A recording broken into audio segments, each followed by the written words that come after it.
after assisting a silver flame cleric named Selamas Villain and her group with their quest in the grotto. I find myself coinless and alone in this village. Selamas Villain pulled me to shore when the ship I was traveling on ran aground from a early winter ice storm, which suddenly appeared, and not from a dragon, like some might say. I was heading to Storm Reach to help a friend clear out a rust monster, and maybe spend some coins in the tavern, but that has all changed now, because I am frozen in Korthos with only my lucky shirt and sandals on my feet.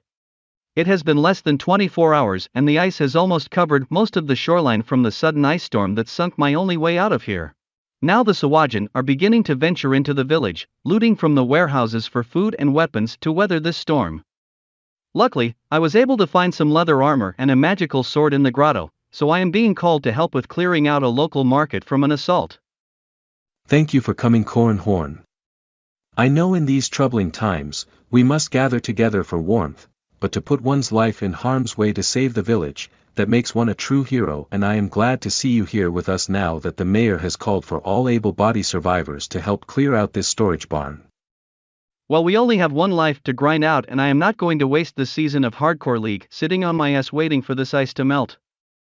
With that being said, has anyone scouted out the inside of the warehouse for where the Sawajan are holding up? Linus said in the back, but it seems suspicious to me that he was more worried about us going into this one locked room and kept warning us not to go in there. I wonder why he is more worried about us snooping around in there than he is from the Sawajan break-in. I am going to bet it has to do with the mayor and him hiding something from the villagers in there. You might be right, but let's not get ourselves into the village politics and just try not to have a Sawajan use our chest as a spear holder. We should make our way over to the storehouse. I don't think anyone else is coming, I said as I turned and made my way over to the very battered guard as he stood at the door near the storage entrance. I am getting too old for this shit.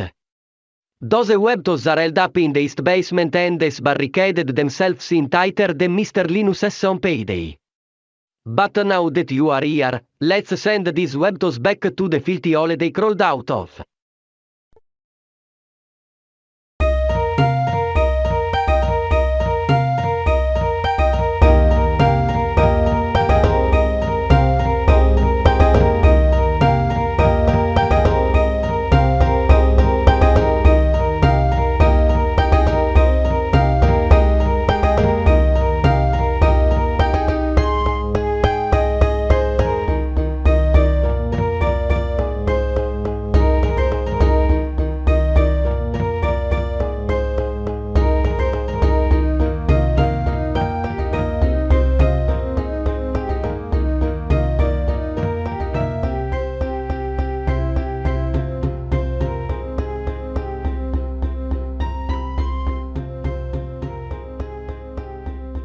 We will never forget them.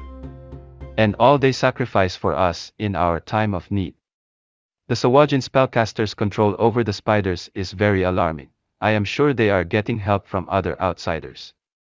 We must find out who is giving them so much power. And that giant, hellhound's howl, will haunt me for the ends of my days.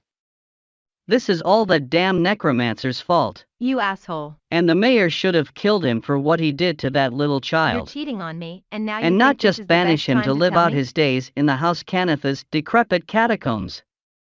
Handsome Wilma and I will scout out that way I and gave you report back everything, with anything and we now find. that Warforged whore thinks he can But I steal am not you from opposed to letting my axe scout out his face if I find him. That will finish the job once and for all. If that is the case, and the Sawajan might be in Hayton's family crypt.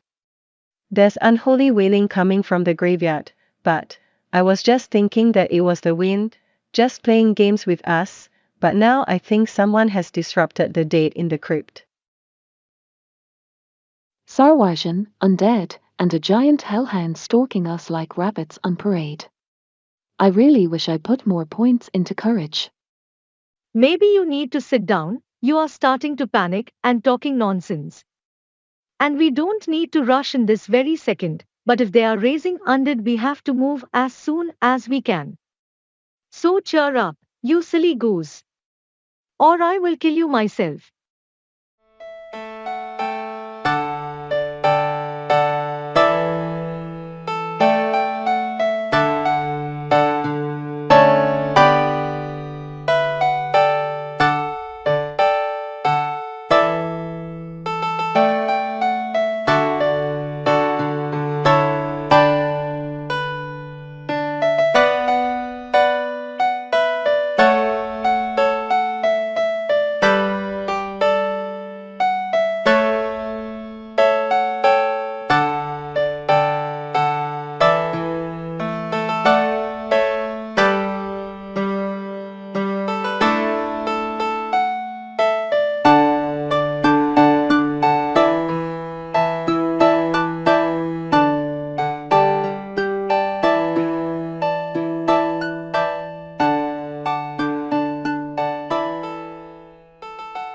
I was afraid you had been hurt or even worse.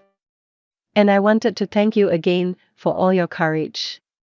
You kept the Sawajin from desecrating the family's crypt, and the dead can finally be free to return to their slumber once more. The Devourer's acolytes had started to reanimating the undead. And the Sawajins were going to set them loose on Korthos. And that is all over now.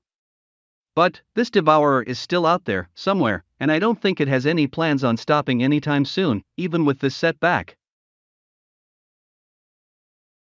I was able to take a few moments to myself. I could not get what she said out of my head. I feel like I've been cursed with foolishness when she said she was worried about me. And this is a bad time for foolishness to be clouding my judgment. The ice storm has cut us off from the rest of the world, so maybe I should take some time to gather my thoughts, but then. The ancient Kenneth crystal is under attack. Please, you must go to Korthos Hall, next to the dock, and protect it from the Devourer's cultists before we are all killed.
This is wonderful, the Kenneth crystal was not destroyed.